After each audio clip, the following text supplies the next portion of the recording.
What's up, Joe Swans? It is your girl, Unitedly Random, and I finally exploded. I finally got some things off my chest, and I talked to the people who I felt like hurt me. Now, this has nothing to do with the people back in America who felt like hurting me. People probably didn't even know they were hurting me, but did. This is going throughout life. This is going through how I see myself and all of the work that I've put into myself. I don't feel like it is worth it. It's not worth it at all for me to beg. Sorry for looking at myself, I'm just so cute. It's not worth it for me to beg to be loved. I'm tired, quite frankly, to be begging of being loved. Because through the action of begging to be loved, I am telling myself that I wasn't worth love in the first place. I do believe. And I believe that I am worthy of love. In so many cases in my life, I've been begging to exist. I've begged to exist a lot. And I'm tired of continuing to beg to exist. It was at this moment that he knew. He fucked up. And while I am not this horrible demon, let me turn my camera this way because someone's behind me. While I am not this horrible demon, I still feel like I've been demonized for my existence in a way.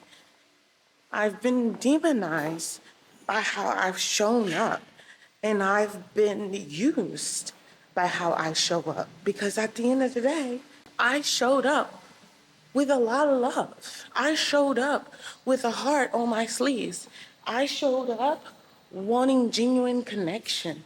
And I showed up being very tired, very, very tired for begging, very, very hurt, very, very damaged, and tired for begging. For those who don't know, I used to be a security officer.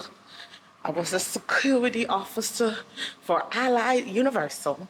And with Allied Universal, there were many times where I would walk in the carport on my way home. And I'd walk in the carport, I'd take out my camera, and I'd just speak to the camera. We have a little chit-chat time. Now, years later, I want to say about 4-5 years later, here I am in China, walking through the carport once again. Walking and speaking, not to my phone, but to my camera this time. And this camera has been with me for a while. This camera has been with me in America. When I got to China, it fell down. I had to replace the sensor. And here we are, years later, with this same ZV-1, okay? And I'm loving it. But on another note, the message that I'm saying is not changing.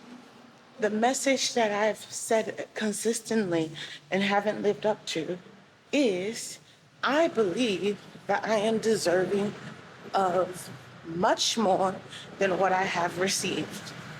Okay? Even though the world seems to be saying I'm not. Now, it's not focusing on me. Focus on me, baby. Even though for many times in many relationships that I have been in that have left me drained and hurting, those relationships have told me I do not deserve it. But I think it's because I was looking for it in all the wrong places, you know? At one point, I was looking for love and acceptance from people who couldn't even love and accept themselves. Okay, that was on me. That was on me. I was seeking to be accepted from people who didn't even see me in my totality, in my fullness. Okay, that's on me. I was seeking to be heard from people who love to cover their ears. Okay, situations. And I was seeking understanding from people who lack the understanding of themselves, who lack the understanding of how hypocritical they are, right? And again, that's on me. I'm still learning. And finally, I spoke up because I saw people that I really cherished. I saw people that I really cared for, and I called them out. I said, you know, I really cherished and cared for you, only for our entire situation to end poorly. I really, to this day, there were people that I felt like in China hurt me. I really did, who hurt me. And even then, I'm still reaching out because I don't like to let go of people. I still send a little message because I don't like to let go of people. But realistically, I've already been let go of so many times. I've been let go of so many times. It's kind of painful in that regard. It's sad in that regard that I've been let go of so many times and yet I still come back. And I know it's the fault in the way I move. It's the fault in the stars. I will make excuses for people until I'm blue. By George, I'm gonna make excuses for other people. But I make so many excuses for people and I'm blue in the face. But realistically, everyone's human. Everyone has their excuse. But I've been taking on and giving the excuse to people. And it's not been serving me very much because taking on and making the excuses for people just put me in a moment where it minimized the pain that I was feeling. I put excuses on people to survive, and realistically, it was because I wasn't ready to say, hey, if you can't meet me where I am, Shishini, if you cannot meet me where I am, if I'm too much or this and that, then maybe, just maybe, if you cannot meet me where I am, then maybe we shouldn't be meeting at all. And so I finally said that to someone. I said, hello. I said, hello. You know, these actions hurt me. They hurt. There's no other way to put it. These actions were hurtful. And I hurt. And I mourned. And I went through a depressive moment about these actions until I had to tell myself, okay, I had to get a little angry for myself. I had to get a little angry. Hey, you don't deserve this.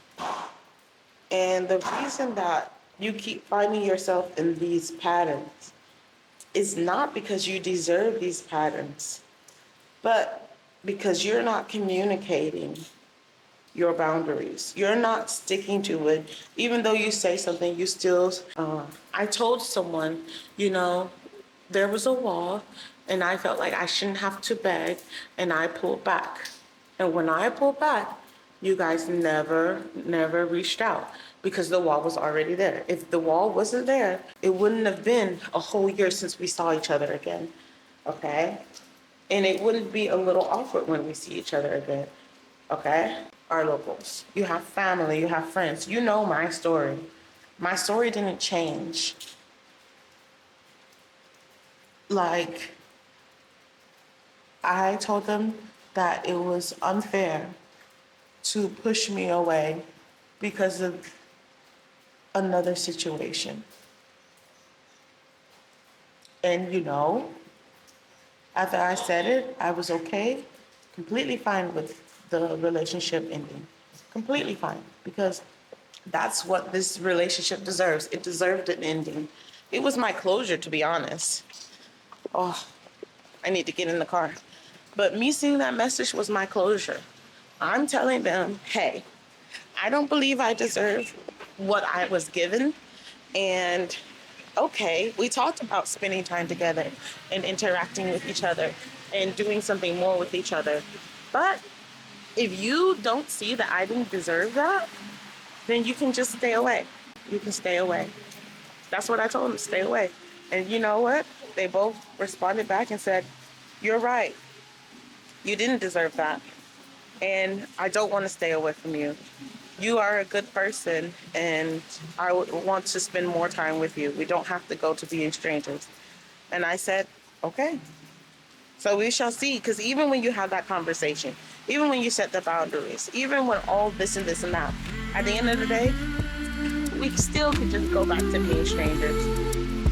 But they spoke to me. It's a rainy day. It's a rainy day today. But you know, like when they say when you're having a wedding and it's raining, it's washing away for a new beginning. Today is the last day of my master's class and I have a project. It's raining today.